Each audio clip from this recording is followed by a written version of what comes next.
UEFA champions ലീഗിൽ French club PSG സ്വപ്നതുല്യമായ മുന്നേറ്റമാണ് ഈ സീസണിൽ നടത്തിക്കൊണ്ടിരിക്കുന്നത്. നിലവിൽ PSG UCLലെ സെമിഫൈനലിലാണ് എത്തിയിട്ടുള്ളത്. സെമിഫൈനൽ ആദ്യപാദത്തിൽ ആഴ്സണലിനെ ഏകപക്ഷീയമായ ഒരു ഗോളിന് PSG പരാജയപ്പെടുത്തിയിരുന്നു. തങ്ങളുടെ ചരിത്രത്തിലെ ആദ്യ ചാമ്പ്യൻസ് ലീഗ് കിരീടം സ്വന്തമാക്കാനായിരിക്കും ഈ സീസണിൽ PSG ലക്ഷ്യം വയ്ക്കുക.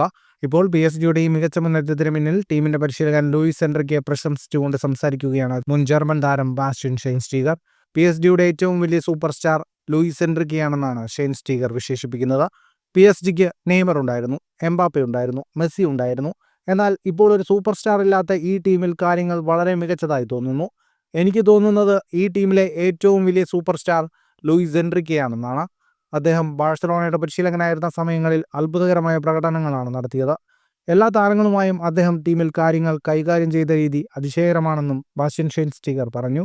ഫ്രഞ്ച് ലീഗിലും ലൂയിസിന്റെ കീഴിൽ മികച്ച മുന്നേറ്റമാണ് PSG നടത്തിക്കൊണ്ടിരിക്കുന്നത്. 31 മത്സരങ്ങളിൽ നിന്നും 78 പോയിന്റുള്ള PSG ലീഗ് 1 കിരീടം ഉറപ്പിച്ചു കഴിഞ്ഞു. ഫുട്ബോൾ ലോകത്തെ കൂടുതൽ വാർത്തകൾക്കും വിശേഷങ്ങൾക്കുമായി സ്പോർട്സ് കഫേ സബ്സ്ക്രൈബ് ചെയ്യുക.